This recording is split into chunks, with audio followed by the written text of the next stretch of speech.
तो digestion and absorption में आज हम डिस्कस करने वाले हैं दो क्वेश्चन।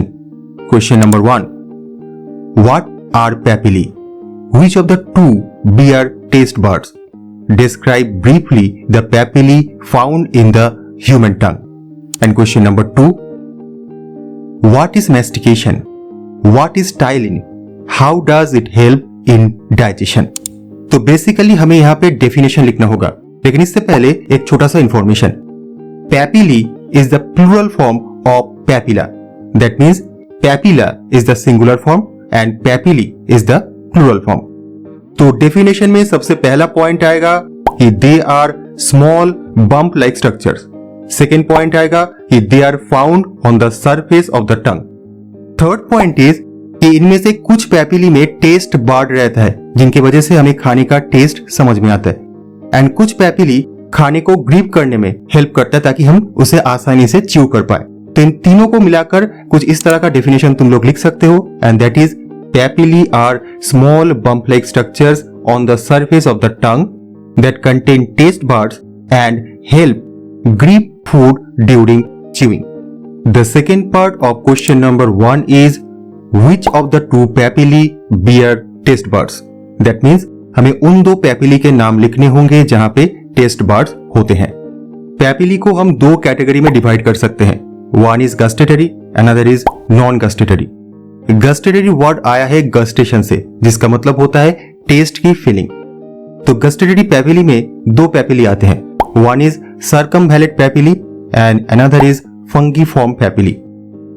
नॉन गस्टेटरी पैपिली में आता है फिलीफॉर्म पैपिली। तो यहां से ये चीज ऑब्वियस है कि circumvallate papillae and fungiform papillae are the two papillae जिनमें टेस्ट बड्स होते हैं। अब बात करते हैं last part of question number 1, that is describe briefly the papillae found in the tongue. In general there are 4 papillae found in the tongue and they are circumvallate papillae, fungiform papillae, filiform papillae and the last one is foliate papillae. But इनमें से the first 3 that is circumvallate papillae, fungiform papillae and filiform papillae commonly found in the human tongue. तो इस question की answer मैं इसी हिसाब से दे रहा हूं कि यहां पे ह्यूमन टंग के बारे में ही पूछा गया है। तो सबसे पहले बात करेंगे सर्कमवैलेंट पैपिली के बारे में। इसे वैलेट पैपिली के नाम से भी जाना जाता है। स्क्रीन के ऊपर तुम लोगों को ह्यूमन टंग का एक डायग्राम दिख रहा होगा। इसमें जो रेड कलर का सर्कल है दैट इज द सर्कमवैलेंट पैपिली और वैलेट पैपिली। डायग्राम से तुम लोगों को समझ में आ रहा होगा कि these are circular in shape and size के हिसाब से they are the largest among the 3 papillae. अब इनकी लोकेशन के बारे में बात करें तो they are commonly found in front of the sulcus terminalis. ठीक है, sulcus terminalis. Sulcus terminalis is a group जो कि anterior part of the tongue को posterior part of the tongue से सेपरेट करता है। अब बात करते हैं इनकी फीचर्स के बारे में। तो they are the largest papillae among the 3, but इनकी जो नंबर है बहुत ही कम होता है। एक टिपिकल ह्यूमन टंग में 8 से 12 भी देखने को मिलता है। The most important feature is they contain taste buds and these taste buds are responsible for detection of bitter taste. ठीक है, तो इससे इनका जो फंक्शन है वो तुम लोगों को समझ में आ गया होगा कि most obviously they are responsible for detection of bitter taste, right. Next हम बात करेंगे फिलीफॉर्म पैपिली के बारे में। डायग्राम में ये जो तुम्हें ट्रायगोनल स्ट्रक्चर्स दिख रहा है these are the filiform papillae. अब यहां से तो समझ में आ ही रहा होगा कि these are basically conical in shape and इसकी लोकेशन के बारे में बात करें तो they are commonly found in the centre and upper part of the tongue. अब इस डायग्राम को अगर ध्यान से देखोगे तो तुम लोगों को समझ में आएगा कि the number of filiform papilla is much higher than the circumvallate और फंगीफॉर्म पैपिली। सो यहां से आता है इस पैपिली की एक most important feature that is they are the smallest and most numerous among the 3। The second important feature is they do not contain taste buds. ठीक है, इन पैपिली में टेस्ट बड्स नहीं होते हैं। अब एग्जाम टाइम में इसे याद रखने के लिए एक आसान सा फॉर्मूला सिखा देता हूं। इस तरह से इमेजिन करना कि फिलीफॉर्म मतलब फिलर्स, जो कि गैप फिलिंग में काम आता है। तो जो मटेरियल गैप फिलिंग में काम आता है उसका कोई दूसरा रोल नहीं होगा। इन दैट सेंस फिलीफॉर्म में टेस्ट बड्स नहीं होंगे। बट यहां से क्वेश्चन निकल के आता है कि what is the function of this papillae? तो ये पैपिली बेसिकली बक्कल कैविटी को एक रफ सरफेस प्रोवाइड करता है to hold the food during chewing, and secondly they are involve in cleaning of mouth and movement of the food towards the oesophagus. Next हम बात करेंगे फंगीफॉर्म papillae के बारे में। तो इस डायग्राम में जो इस तरह का स्ट्रक्चर तुम्हें दिख रहा होगा, दीज आर द फंगीफॉर्म पैपिली। अब क्योंकि यहां से तुम्हें इसकी शेप के बारे में कोई भी आइडिया नहीं होगा, सो मैं कह देता हूं कि these are the mushroom shape papillae. ठीक है, इनकी लोकेशन के बारे में बात करें तो they are commonly found at the side of the tongue and mostly they are concentrated at the tip of the tongue.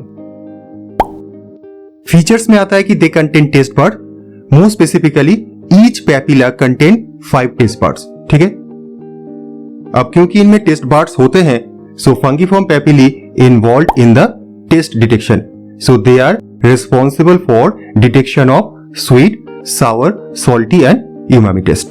Okay, so these are the 3 papillae that are commonly found in human tongue. इनके बारे में इस तरह से brief description तुम लोग लिख सकते हो, जो तुम स्क्रीन में तुम्हें दिख रहा होगा। So this is filiform, पिछले वाला था वैलेट, अब ये आ गया फंगीफॉर्म। ठीक है, सो क्वेश्चन नंबर 1 को मैंने एंड किया है by discussing the 4th papillae and that is foliate papillae. अगर तुम लोगों को याद होगा तो मैंने एकदम स्टार्टिंग में कहा था कि these papillae are commonly found in animals, human में उतना प्रोमिनेंट नहीं होता है। द फीचर और function of this papillae is they also contain taste buds. ठीक है, तो इन जनरल अगर हम देखें तो गस्टेटरी पैपिली में 3 पैपिली आता है, सर्कमवैलेट, फंगीफॉर्म एंड दिस फोलिएट पैपिली। ठीक है, सो नेक्स्ट हम बात करेंगे question number 2 and that is what is mastication. So the first point in mastication is, this is the first step in the digestive process, which is commonly known as chewing, खाना चबाना। ठीक है, and इस process में क्या होता है कि जो खाना तुम चबा रहे हो बाय मींस ऑफ टीथ, उसके साथ सलाइवरी ग्लैंड से जो सलाइवा निकल रहा है वो टंग के थ्रू खाने के साथ मिक्सिंग होता है, which leads to the production of bolus. So bolus is nothing but chewed food, मतलब चबाया हुआ खाना plus saliva, that is equals to bolus. अब एक एडिशनल इंफॉर्मेशन दे देता हूं कि मैस्टिकेशन प्रोसेस में teeth, tongue and salivary gland, these are the 3 structures that are involve. ठीक है, तो तुम लोगों ने नोटिस किया होगा कि स्क्रीन की राइट हैंड साइड पर एक एनिमेशन चल रहा था। ठीक है, these are the steps that are involve in mastication process. ये शुरू होता है पोजिशनिंग से एंड एंड होता है बोलस फॉर्मेशन में। ठीक है, सो इन सारे पॉइंट्स को इकट्ठा करके you can write the definition of mastication something like this. Okay, next हम बात करेंगे second part of question number 2 and that is what is ptyalin. So ptyalin is an enzyme which is commonly found in human saliva. It is also known as salivary amylase. ठीक है, अब ये enzyme कहां से produce होता है? So it is produce by salivary gland, to be specific parotid glands. ठीक है, so it plays a crucial role in the initial stages of digestion. एक एडिशनल इंफॉर्मेशन दे देता हूं कि the optimum pH which is best for ptyalin action is 6.7, that is slightly acidic और neutral environment. अब एक चीज याद रखना कि किसी भी एमाइलेज का सबस्ट्रेट होता है स्टार्च, एंड इससे प्रोड्यूस होता है आइदर डाइसैकेराइड और मोनोसैकेराइड और some simple form of carbohydrate. ठीक है, सो इन पॉइंट्स को यूज करके you can write the definition of ptyalin something like this. Okay, now the third part of question number 2 and that is how does tyelin help in digestion. Tyelin being an amylase catalyzes the hydrolysis of starch, that is breakdown of starch in the buccal cavity itself. This leads to the production of simple sugars like maltose and dextrin. तो body को wait करना नहीं पड़ रहा है कि खाना कब तक स्टोमक पे पहुंचेगा। सो टाइलिन के फंक्शन से क्या होता है कि टाइलिन के फंक्शन से बॉडी बहुत पहले से ही न्यूट्रिशन को एब्जॉर्ब करना शुरू कर देता है। So they enhance the absorption process of this nutrients. Okay, तो भाई आज के लिए इतना ही। अगर इस वीडियो से तुम लोगों को कुछ भी हेल्प हुआ हो then please consider it to share with your friends and मिलते हैं एक नए वीडियो के साथ। Till then stay connected with concept tips.